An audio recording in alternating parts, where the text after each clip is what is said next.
And there's an interesting thing. There's a story that I love, and in the story, the person in the story follows a dream, and the dream is saying, if you go to this distant town, then you'll find this castle, and then there's a bridge to the castle, and under the bridge is where the treasure is.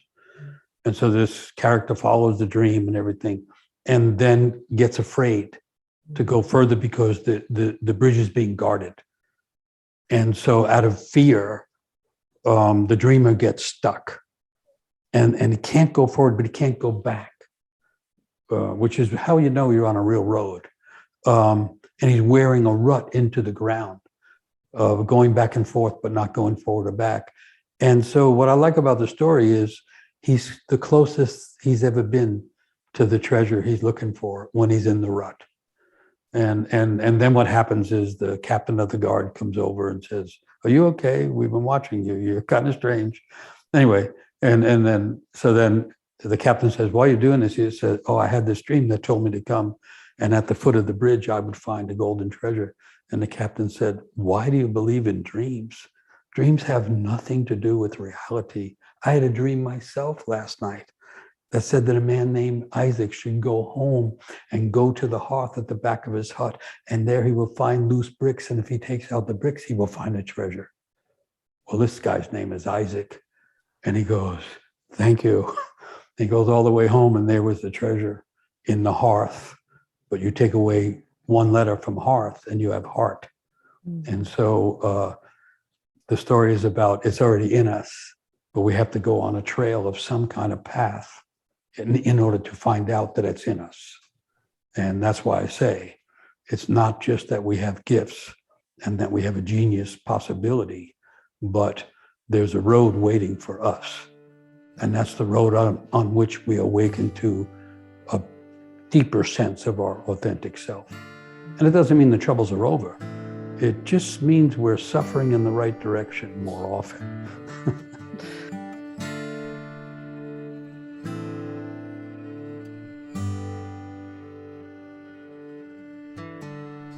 I'm Olivia Clementine, and this is Love and Liberation. Today, our guest is Michael Meade. Michael is a renowned storyteller, author, and scholar of mythology, anthropology, and psychology. He combines hypnotic storytelling, street-savvy perceptiveness, and spellbinding interpretations of ancient myths with a deep knowledge of cross-cultural rituals. He has an unusual ability to distill and synthesize these disciplines, tapping into ancestral sources of wisdom and connecting them to the stories we are living today. He is the author of Awakening the Soul, The Genius Myth, Fate and Destiny, Why the World Doesn't End, The Water of Life, as well as the creator of the Living Myth podcast. Michael is the founder of Mosaic Multicultural Foundation, a nonprofit network of artists, activists, and community builders that encourages greater understanding between diverse peoples.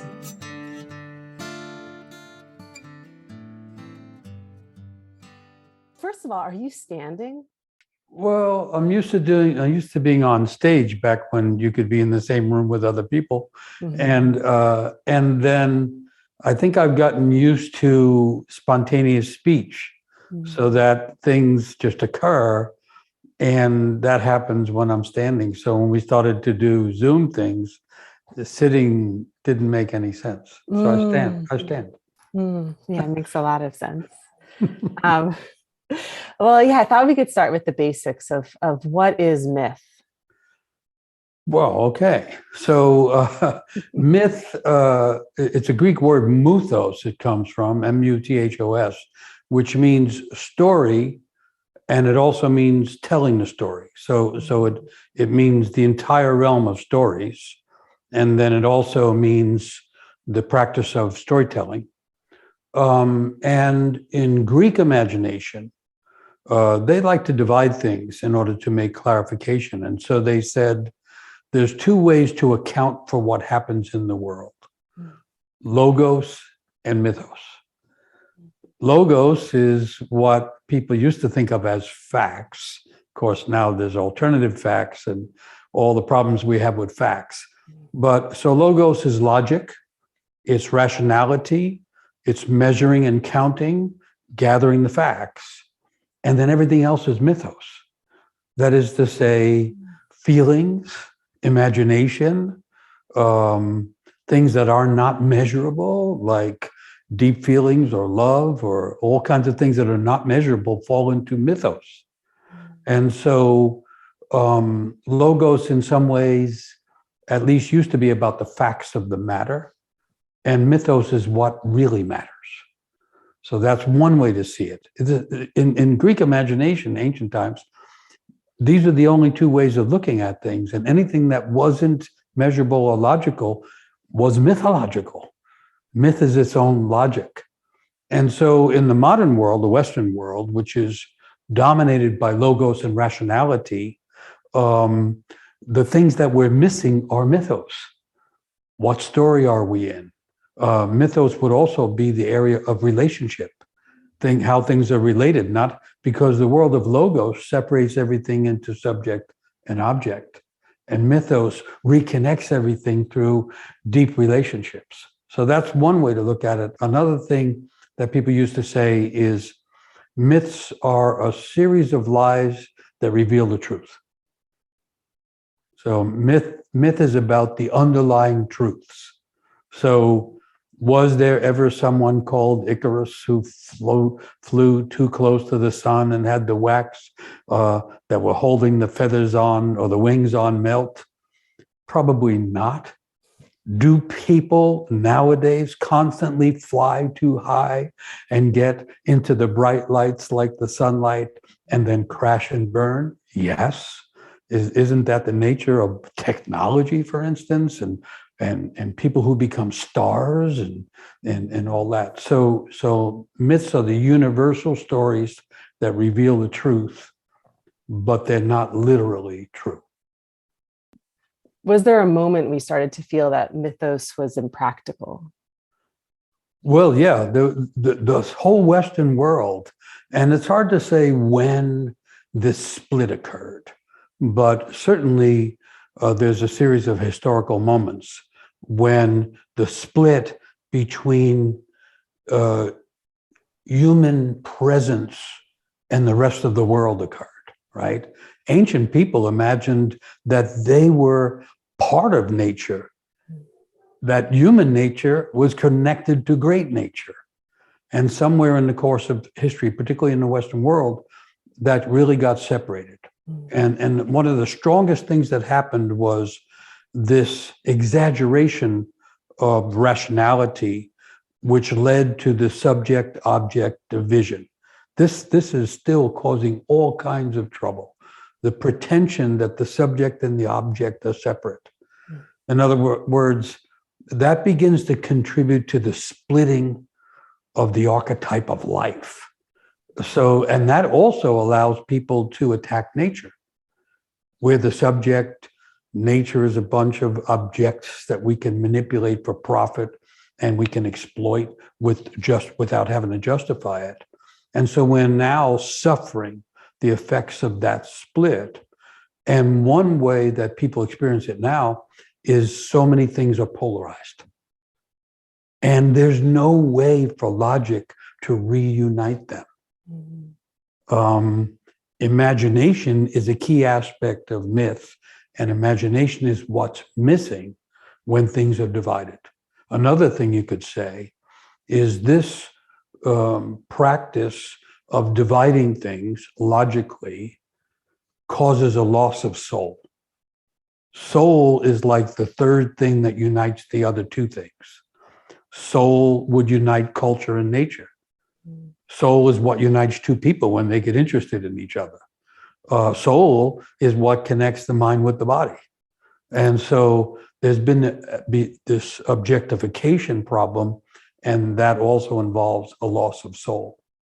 And so we're living now in the after effect of that kind of cultural problem that developed. So in terms of the polarization we're seeing right in this very moment, that's extremely intensified with the pandemic and Do you have any words of wisdom of a way forward? Yeah, well, I think the first thing is to try and understand it. So, and again, I'm not going to use logic as the main method because logic keeps dividing things further. Because when you have people polarized against each other, they each have their own logic, and they each reinforce their logic, and so it's almost like a dead end. And what happens is the middle gets more empty and more chaotic. And so there's an old saying that you cannot heal the division unless you touch the original split. So what does that mean? Well, one big area of mythology is creation myths. And creation myths begin in darkness, which is usually also called chaos. In other words, before something can be created, there is chaos. So another way to say it is we're living now in the chaos, the upset, the darkness, the turmoil of polarization, but we may be closer to creation if we could understand that what we need to do in the midst of the darkness is maybe not so much try to unify everybody on the outside, but to touch the split in ourselves and make our own life more soulful, more unified. And so that leads to this other old idea. I like the old ideas. That's what mythology is about. And to me, the old ideas have lasted longer than the new ones. So there is a reason to go there. And so the old idea there is that history is not something outside people coming towards us. History is made in the depths of the human soul. Human beings are the make weights in the scale of time.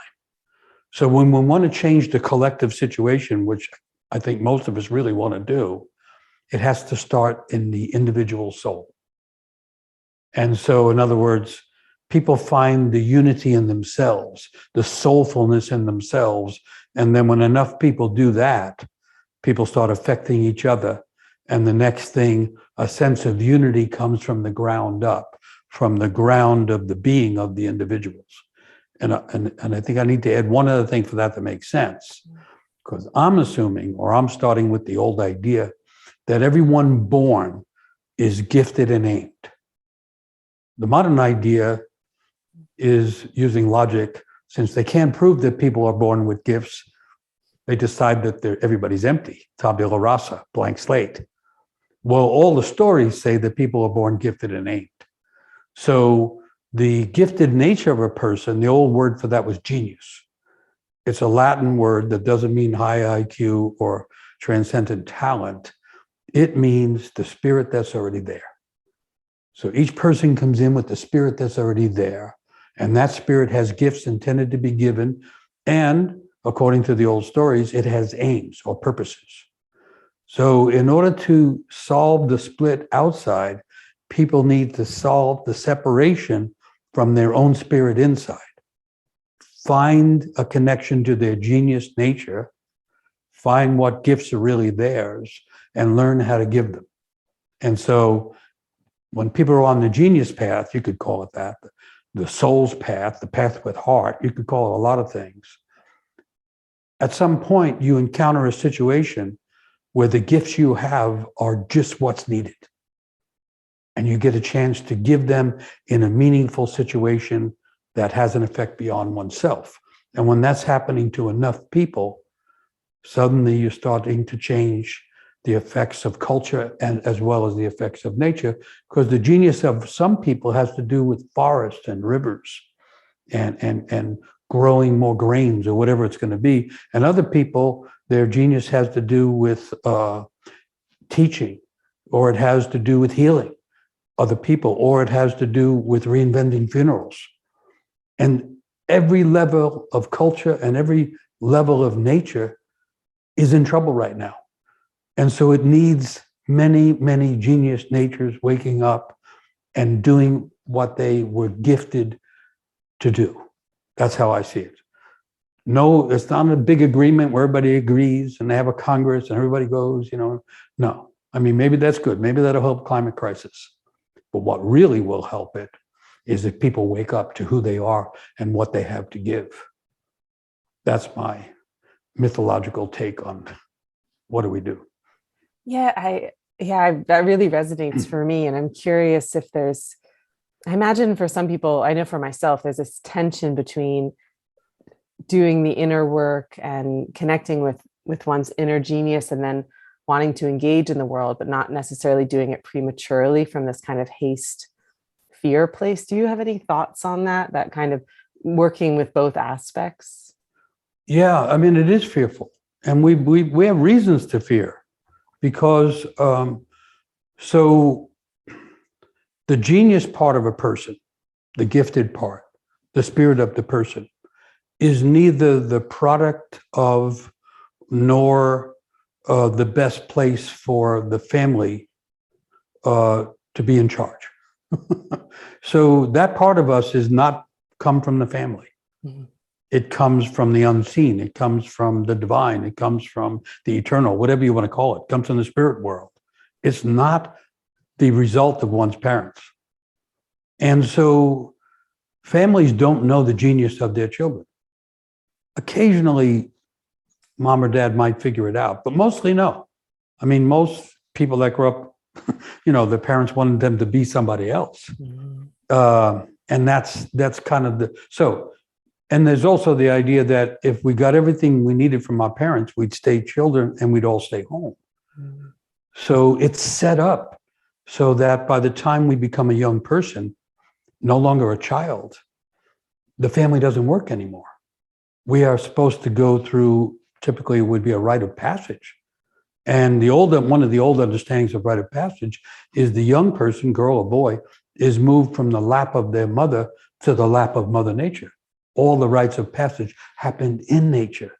So when we lost the rite of passage, we lost this soulful, imaginative connection to nature. But anyway, because the family doesn't even know that it's not supposed to determine the future of the child. They're supposed to love the child, nourish it, protect it, encourage it. And then it's like a work of art. You put it out in the world and it winds up in someone else's house. You don't even know who has it. If the artists were keeping control of the works of art, they wouldn't get any more paintings done. So the same thing with the family. Mm.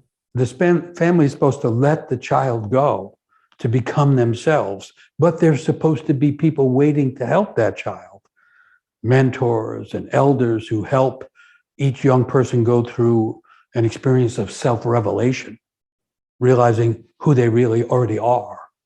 And so then a person would understand and be encouraged to contribute to the community, to the culture. And we don't have either part of that figured out. The family doesn't know its part. And so in the family, you can be discouraged from being who you really are. And so then when you try to be who you are later in a creative way, that kind of trauma from the family comes back and gets in the way. Or you take the case of a child, girl or boy, who when they really try to express themselves, it's disturbing to the parents, maybe because the parents haven't figured out how to express themselves, or maybe everybody's just scared. And so you get rejected for expressing your genuine feelings. And then it turns out to live in a meaningful way, you have to have legitimate feelings.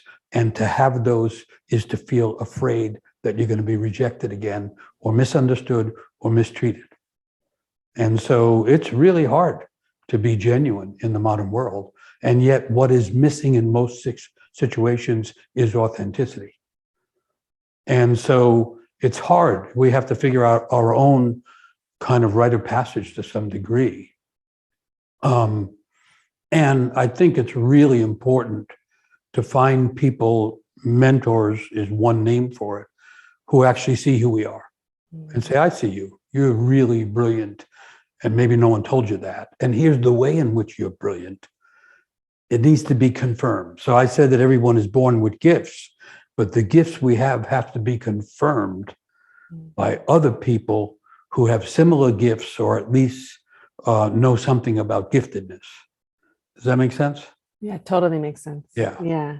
Yeah. I mean, I mean, would you even speak on, I really appreciate your way of your both symbolic and practical, I guess maybe logical way of the relationship between elders and youths and just Yeah. their influence on each other. So this is the source of education. The word education is a Latin word, educare. It's a verb that means to lead it out. Well, what's the it? The it is the gifts and the genius that's inside the student or the pupil. Pupil is another word that, relates to the eye, how we see the world. And so the inner eyes of the soul have to open for us to be able to insight into ourselves and see ourselves in the right place in the world. And that really hardly ever happens at home. So the young person steps out into the world, and the world is set up in such a way that with even half a chance, you connect to people and you see something interesting in someone else. And so then the psychological part of that is called projection. I project on to someone else something I really need to learn about.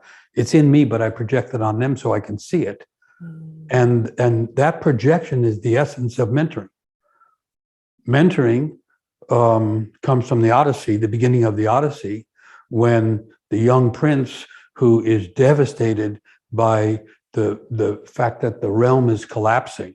Nowadays, it would be a young person devastated by climate crisis, is in despair and encounters the old sailor, an old salt called Mentor. And so the first conversation in the Odyssey being the book of the Western world that never can find its home, the beginning of it, the first conversation is between the old mentor and the young noble person.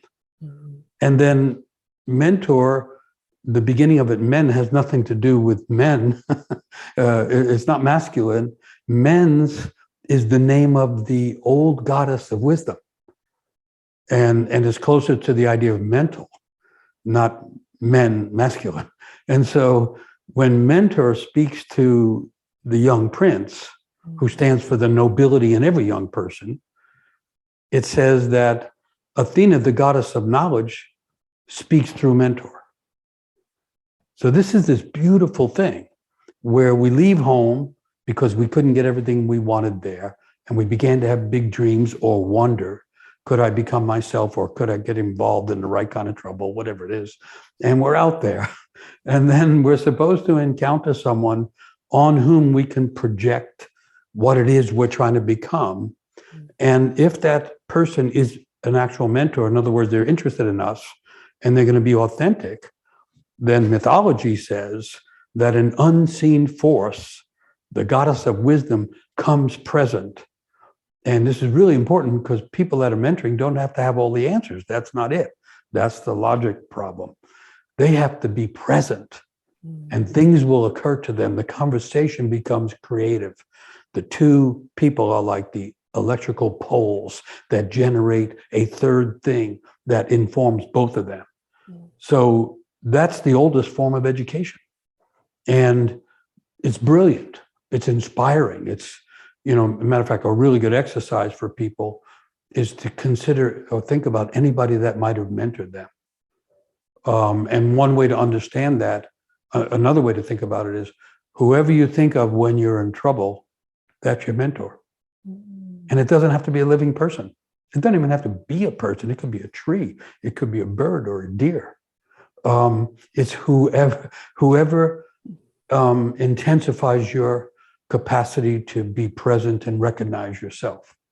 And so I think that as long as we have to reinvent culture and its relationship to nature, we might as well go back to the most natural form of education and develop mentoring again. So one thing I've found really interesting that you've shared in some of your books is the need to be dropped down into the depths, and kind of this misunderstanding of even suicidal ideation as this physical death, when we all need to go through rebirths and shedding. And I'm curious why we're forgetting the importance of of breaking and shedding and rebirth in this moment in time? And was there a time before where it wasn't something that felt so foreign to us, or something we would just consider more physical? So it goes back partly to the split we were talking about. Mm-hmm. So part of the split is the split between spirit and soul. Spirit is connected to fire and air, and it ascends. And it ascends to the one, to the universal, to the spirit. Soul is connected to water and earth, and it descends. And it becomes multiple, like the roots of the trees in the forest, or the mushroom world below everything else. And so the Western world in particular has become obsessed with ascension, higher, faster, more light. Remember the Enlightenment? They had the Enlightenment. How'd that work out? We're now all in the Endarkenment. And that's okay if you think about soul. Soul likes darkness. It likes roots. It likes soil and earth. And so another way to understand the Western world is separate from the earth, which means separate from soul. And so the old understanding was that a person was supposed to go as high as their spirit could take them, but also as deep as their emotions and their body could bring them. And a real person, a whole person, is going through, in alchemy, they call it circulatio. You go through the heights, and that's time to go back to the depths. And so it's like a tree. You get roots that understand earth and solidity and minerals and that kind of world. And then you get branches that reach for the sun and for the brightness. And then we become like a tree that's solid and dependable and full of life from the top to the bottom. And so what happened, though, and some of it has to do with monotheistic religions, everybody got obsessed with the light and the height and the white. If you want to look at polarization, some people started calling themselves white. That made all the other people have to become another color. And then they said, well, white is bright and light, it must be right.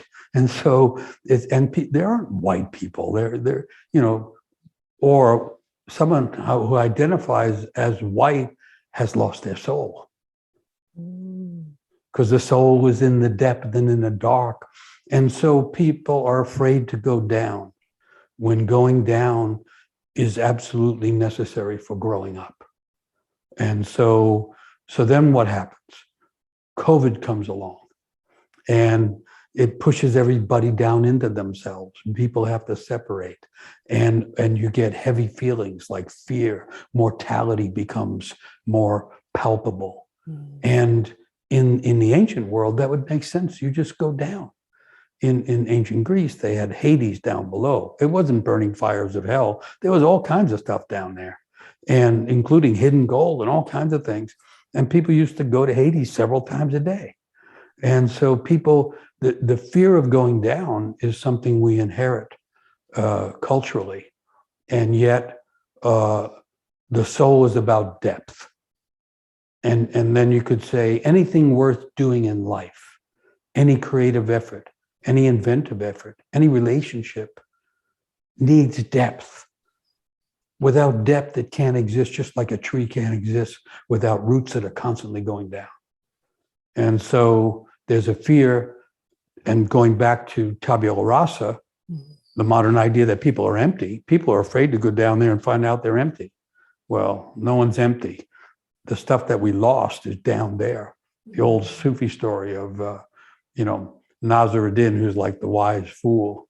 And one night he's in the village, he lived in this ancient village, and he's under this gas lamp looking for something on the ground at 4:00 in the morning. And his friend comes along and says, what happened? Did you lose something? He said, yeah, I lost my gold ring, the only valuable thing I have. And the friend says, let me help you. He gets down, the two of them are looking for a long time. And finally the friend says, are you sure you dropped it here under this light? And Nasruddin says, no, I dropped it over there in the darkness, but I don't want to go there. What we lost, whether we lost it in childhood or in history, what we lost is down below, waiting to be found. And so that's another thing that young people would learn in the rite of passage.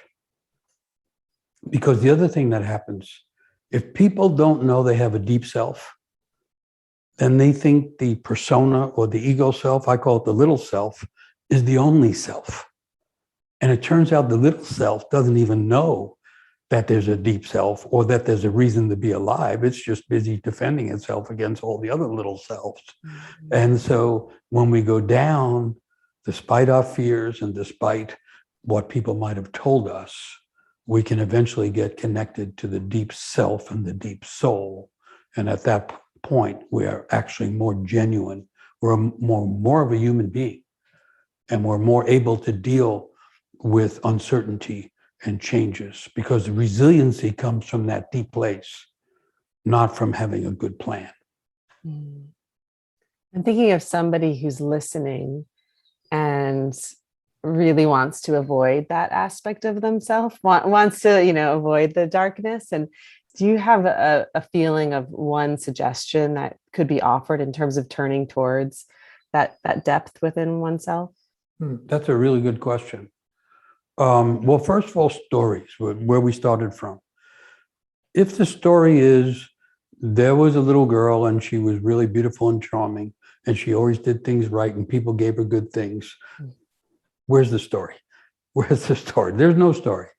The story is always, there's a girl, there's a boy, and they got lost, or they got kicked out, or something happened, and now they were alone, and oh my goodness, everything was falling apart, and they were afraid and everything. But it's only when they step into that fear, do the animals show up and help, or the wise old woman shows up, or a spirit comes. So what I do with people often, especially young people, I get them into a story and then say, okay, where are you in the story? And then say, well, what in your life is like that place? And it turns out that most people, by the time they're 20, let's say, have actually survived something really scary and dark.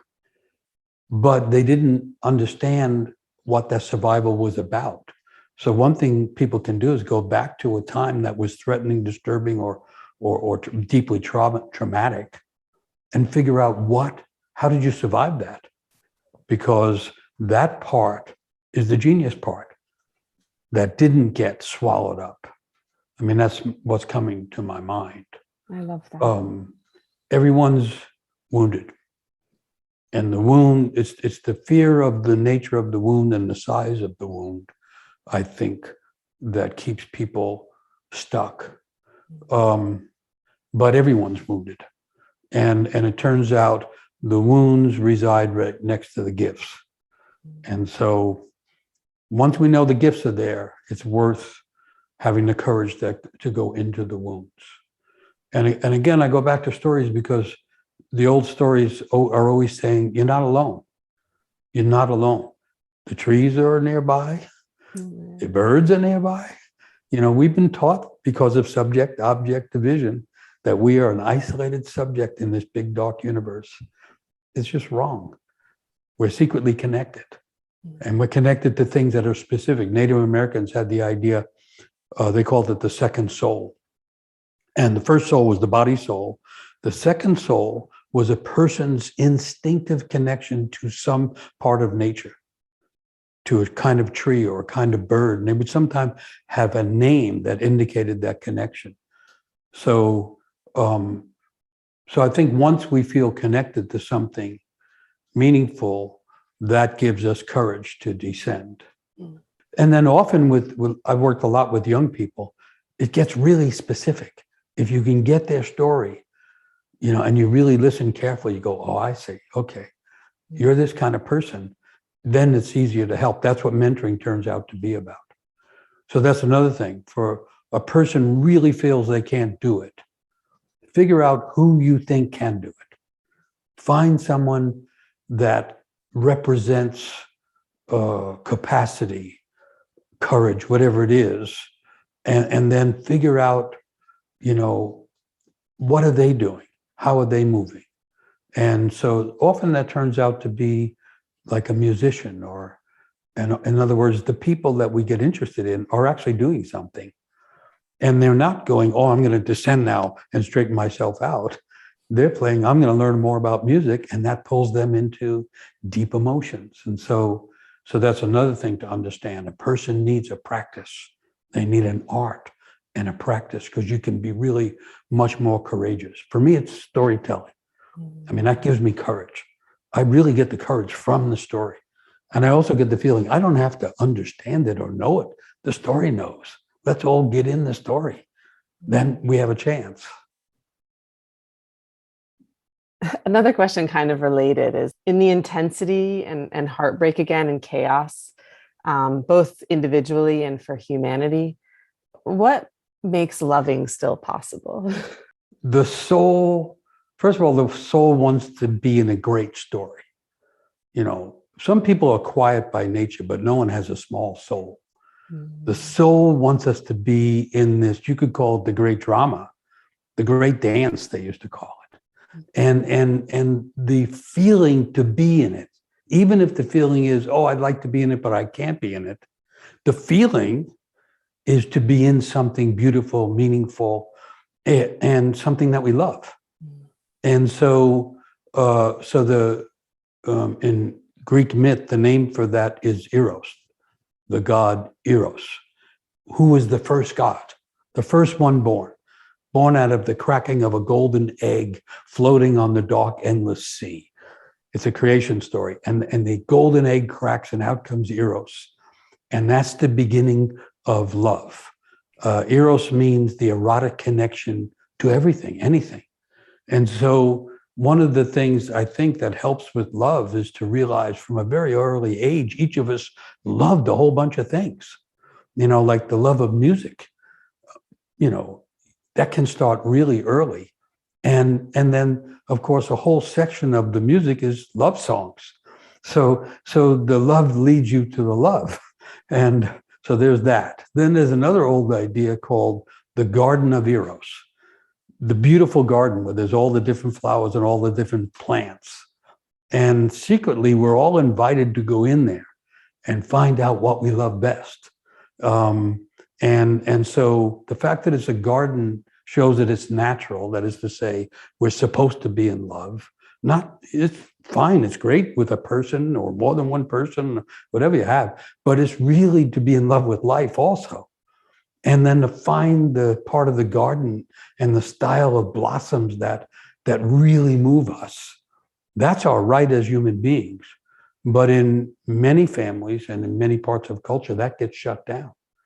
The children are not allowed to be expressive in their natural way or to love as much as they do. And then the problem with that is when it's not encouraged, people don't love themselves. We don't love ourselves enough. And so there's really two things going on, I think. Finding ways to love ourselves. You know, like a lot of people don't love their body. Actually, a lot of people want somebody else's body. You know, that's a really modern thing. And yet the body is as unique as the soul. And so one of the efforts in life is to say, okay, I accept it. Like as a kid, I was always the smallest kid in the class, and I wanted to be tall. I wanted to be a tall basketball player, but it really was never going to happen. You know, anybody that understood genetics knew that wasn't coming. And so then the eventual thing is to accept who we are, that this is it. I am this unique being in this pretty unique body that, you know, maybe I see bodies I like better, but this is the one I have. And so I found this story about, they call them pygmies, the bush people who are very short. And they're aware, apparently, because they've seen other people, and they're aware that they're quite short. And so the way they greet each other is to say, oh, yes, I saw you coming from a great distance, and your height was so great it blocked out the sun. So we have to do that with ourselves. You know, we have to find that capacity to imagine ourselves as big and as lovable, and therefore on the road to finding more love. I mean, the good thing about it is there's so much about it that waits to be rediscovered that you know, there's possibilities. Mm-hmm. I don't know if that helps, but it's the natural thing, you know, and you know, I love stories. I love stories. I mean, Yeah, I found that out about, I didn't know about myself, that about myself. And no one told me I could do that. When I first started telling stories, I didn't know you could do it. I was very afraid. And then when I did it, people say, you're not doing it right.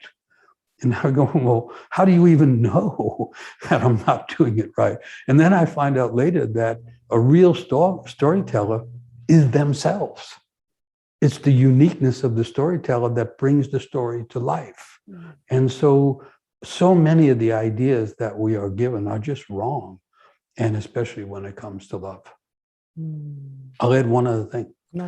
On the erotic sexual area, because now the idea of binary gender is being loosened up so that gender is this arc where people can be anywhere along the arc or more than one place on the arc, as if this is time to loosen up, the logical categories and the logical fixations so that people could love themselves where they are. And of course, you have to experiment a bit to find out where you are. And so there's a funny way in which the collapse of the institutions does create more opportunities. And hopefully that leads to more ways of loving the world. We're going to have to love nature a whole lot more if we're going to make the reconnection from culture to nature, but also loving our own nature. What's been your process of falling into your authentic self as a storyteller? As a storyteller? Yeah, like what I'm just imagining, you've been doing it for so long now, and there's been, I imagine, many iterations. And I guess maybe even just when you felt like you really dropped into doing it the way you are. So it's interesting that, I on my 13th birthday, my aunt gave me a book. I grew up in a poor Irish Catholic family, and the only books we had were from church and school. And as far as I know, she was the first person in the family to go to a bookstore. And she asked me what I wanted for my birthday, but I never would say what I wanted for my birthday because I had tried that. And if you're a poor family, you don't get what you ask for. So I stopped doing that. And I did. So she actually said, when I didn't answer, she said, well, what are you interested in? And I said, history. I was interested in history. I was trying to figure out what the hell happened. Why is the whole neighborhood so destroyed? Anyway, she goes to the store. She's very short. She says, where are the history books? Someone points at an upper shelf. She goes up and she grabs a book, has it wrapped up. She gives it to me thinking she's giving me a history book.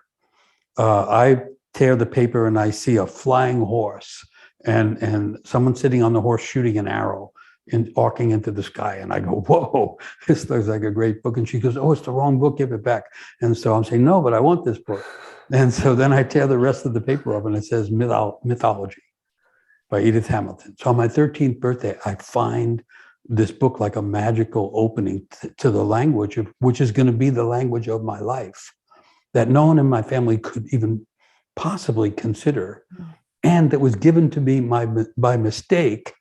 So the right, wrong book, the gift that had to be taken, but then I don't know what to do with it. I tried talking to teachers and friends in the neighborhood and all, and saying, oh, I get it now. We're like Jason and the Argonauts. We're after and they're going, what are you talking about? Anyway, so I couldn't get any reinforcement from what was really a revelation. So then it's almost 20 years later that I've been, I thought it was a hobby. I study myths from all around the world ever since I was 13. And what I would do was, like at parties or something, I would just start telling stories. And some people would say, cut it out. And other people would say, keep going. And I didn't know that that could be what a life was about. But what happened, strangely enough, is I saw an ad. They were going to give grants to storytellers. So I put my name in there, and I have no credentials except, whatever. And I get the grant. So now I have to go tell stories. And that was when it was shocking. And that's when the fears came up. And because now I had to do it on a stage. and I had to say I was doing it. And I had a problem, which is that I was so excited by the story that I would move all around and the audience is having to watch, and it wasn't working. And so then at the same time, strangely enough, I was learning African drumming. So at home I had drums, and I was sitting down one day playing the drum. I was thinking about a story, and I started to play the drum, and all of a sudden I saw the story. I didn't remember it. I saw it like it was like a movie. And there was so much detail that I couldn't possibly ever tell all the detail. It would take too long. And it was like something had cracked open. And so I started telling stories while playing African drums. I'd never seen anyone do it, and some people said, you can't do that. And I was doing it because I was transcended. The story was alive, and it was teaching me, because after I told it in that kind of almost trance state, I would learn directly from a story. And so that's when I realized, oh, this is something beyond what I thought. This is something that I'm actually called to accidentally on purpose through the book and through the drum, and that I have to do. And it doesn't matter what my little self thinks about it, because I can tell that I have to do it. And so that's when I knew, and I was by then like 33. So I think that's what's called a calling. And everybody has a calling. But the interesting thing about the calling is it comes differently to different people. And so that's why there's no 12-step program or here's the 5 steps of the hero. I don't buy into that stuff. It'll come the way it comes. I mean, I had no idea that the drums had anything to do with my interest in stories. I stumbled into it. Then I find out later, my ancestors are Irish on both sides. In Ireland, the storytellers were called Shonakis, and they played an Irish drum. And then I was playing African drums, and in Africa, the storyteller is a griot who plays the drums. And then you find in Alaska, the native people, everywhere you went, the storytellers were playing drums. I didn't know. And so there's another way to understand the path we're trying to find is also trying to find us. So that's how I found out. And there's an interesting thing. There's a story that I love. And in the story, the person in the story follows a dream. And the dream is saying, if you go to this distant town, then you'll find this castle, and then there's a bridge to the castle, and under the bridge is where the treasure is. And so this character follows the dream and everything, and then gets afraid to go further because the bridge is being guarded. And so out of fear, the dreamer gets stuck, and he can't go forward, but he can't go back, which is how you know you're on a real road. And he's wearing a rut into the ground, going back and forth, but not going forward or back. And so what I like about the story is he's the closest he's ever been to the treasure he's looking for when he's in the rut. And then what happens is the captain of the guard comes over and says, "Are you okay? We've been watching you. You're kind of strange." Anyway, and then the captain says, "Why are you doing this?" He says, "Oh, I had this dream that told me to come, and at the foot of the bridge I would find a golden treasure." And the captain said, "Why do you believe in dreams? Dreams have nothing to do with reality. I had a dream myself last night that said that a man named Isaac should go home and go to the hearth at the back of his hut, and there he will find loose bricks, and if he takes out the bricks, he will find a treasure." Well, this guy's name is Isaac. And he goes, "Thank you." He goes all the way home, and there was the treasure in the hearth. But you take away one letter from hearth, and you have heart. And so the story is about, it's already in us, but we have to go on a trail of some kind of path in order to find out that it's in us. And that's why I say it's not just that we have gifts and that we have a genius possibility, but there's a road waiting for us. And that's the road on which we awaken to a deeper sense of our authentic self. And it doesn't mean the troubles are over. It just means we're suffering in the right direction more often. We can handle it. Do you find for yourself around suffering, has the flavor changed over time with that perspective? Yes. Okay, so here's what makes sense to me. So I love the idea that there's a deep self, deep soul. People call it both things. And that's the center place that people are looking for.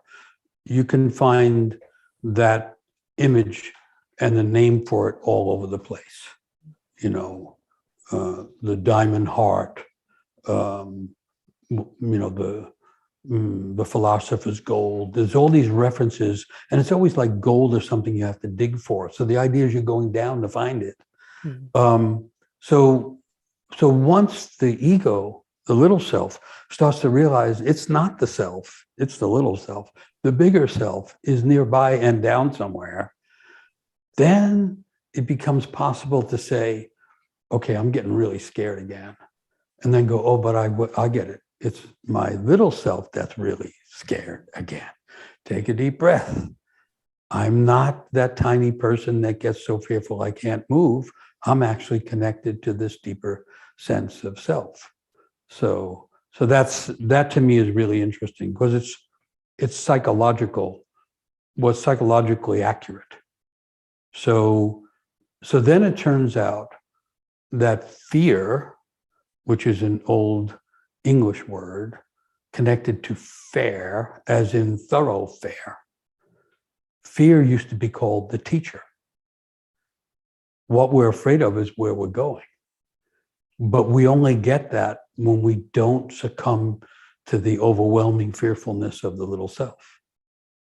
So the fear comes and we breathe a little bit more and realize, oh no, this is a place I'm supposed to go. Or fear can also say, don't go there at all. That can be another learning. But I like to imagine that some of the learning is the letting go of that little self, the loosening of the little self to allow the deeper self to come through, which is what happens in love, right? We fall in love and all of a sudden, we don't know what day it is, what time it is. We're in this other world and the other person is the beloved, is the divine, So we have those experiences and they're intended to get us to understand how big the things coming through us are. And so eventually the idea is that the ego can loosen up and that allows more things to come from the inside out. But it also allows more things to come from the unseen world in. As the ego loosens up, you realize, oh, wow, there's like dreams coming all the time. There's, inspirations coming all the time. There's a lot more going on when the little self lets go of its fears. And the world the way it is now, I think we're in a collective rite of passage. And part of the learning is to be able to stand in a place of not knowing. Because no one knows what's coming next. It's constantly proven. Look at COVID, look at climate crisis, look at politics. Everything's changing so fast. The smart thing is to be able to say, I don't know. The ego doesn't like that, but the deep self does. Because if you don't know, you're actually closer to knowing. It's the step right before knowing, is not knowing. And so anyway, those are the things that interest me now, kind of like the re-education of the ego. Yeah, it's really riveting. I like also your connection to love, and it feels like a good thing to end on going from suffering to the beloved.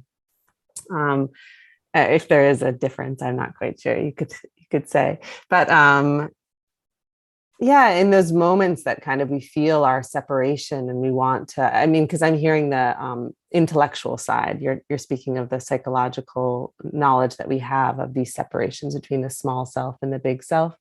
In relational moments when we want to kind of open up greater to this beloved, what are your thoughts on that? Well, yeah. So remember I was saying about projection. Mm-hmm. So we project mentor onto someone, teacher, guru. It's all the same practice. And then the other thing is we project the beloved. the divine that our soul is really wanting and trying to love, we project it on someone else. And sometimes there's some accuracy, like sometimes it actually, there's a hook that accepts it, and that's pretty close. Now, usually, I don't know about you, but I always make the mistake of thinking that person is the beloved. And that's usually the beginning of all the trouble in the relationship, because I expect them to act like the divine that I want to love me. And they're just projecting, trying to find their connection to it. But it doesn't mean we shouldn't do it. It just means we should find as kind as possible ways of sorting out, all the suffering we're causing each other. But so it's a the love that's in us is something divine, and it's in love with the divine. And then the world is set up so that we can have experiences of that with other people. I don't know much about it, but in making love, the actual moment of making love is a complete letting go of who I think I am. I mean, that's what's so beautiful about it. And people can do that together, which is astounding. Really good idea. And that should be practiced. And so to me, that's that whole realm of the ecstatic. And it's real. Ecstatic is a Greek word, which means to step out of anything static, to exit ourselves from all the static things and be in the flow, in the dream, in the beloved realm. And so interesting for me, the whole connection to drumming wound up being an introduction to that realm. So if a person's going to be authentic in the current world, it seems to me we have to witness the tremendous splitting of everything and the tremendous uncertainty that's common to everything nowadays, and all the suffering that's going on. I think that's the authentic thing to do. But if we're going to do that, we have to have some other thing that cleanses that, softens that, heals that. And that's the ecstatic. That's the realm of the beloved. It's the realm of poetry and music and art in its best sense. And it's the realm of the lover. And so I think this notion of loosening the little self also opens that realm wider. And then it's my own sense that people are naturally attracted, as they are to certain mentors or teachers, to certain practices that open the gates to the beloved. And there, all mistakes are accurate. All experiences are antidotes to something else. It's called, in some places it's called the third place. Like the first layer or the first place is daily world, where people say, "How are you?" and the other person says, "Fine." And they're not fine. Who's fine nowadays? You can't be fine. But you say that because we're trying to keep that first layer, which the red means stop, green means go. We try to keep that intact. The second layer is the broken place where everything falls apart. I get overwhelmed with fear, with doubt. People mistreat me. People send as many hateful Instagram things as they can, whatever, that. And that second thing has erupted, so that the world of fear and hatred and acrimony and revenge has erupted into the first world, the first layer. That's what's going on. But there's a third layer underneath all the darkness and the depression, all the antagonism and the aggression. Beneath that is the third realm, or the third layer, the third world, which is the place of universal sisterhood and brotherhood, the place of the ideals, the place of meaning and truth. It doesn't disappear. It's just down there below the damage. And also there is the garden of love and the invitation to find more ways to love oneself, find more ways to love others, which includes, of course, plants and animals and trees and stars and everything. And if we suffer in that second layer, being genuine about our own brokenness and our own fears, and also maybe trying to help some other people in that area, then we have to go to the third area in order to get renewal and revitalization and a sense of enough fullness that we're ready to go back into the trouble. We can end on this. Please. This is William Blake, the famous artist and painter and writer. He said, every day has a moment of eternity waiting for you. So in the midst of the apocalypse and every damn other thing going on, there's a moment. And once you find that moment, it opens up to be that third place. So there's a practice. Find the moment of eternity each day. Thank you so much, Michael. Oh, thank you. Thank you for your own self and your really good, earnest questions. It's been a great conversation. Oh, it's been such a joy.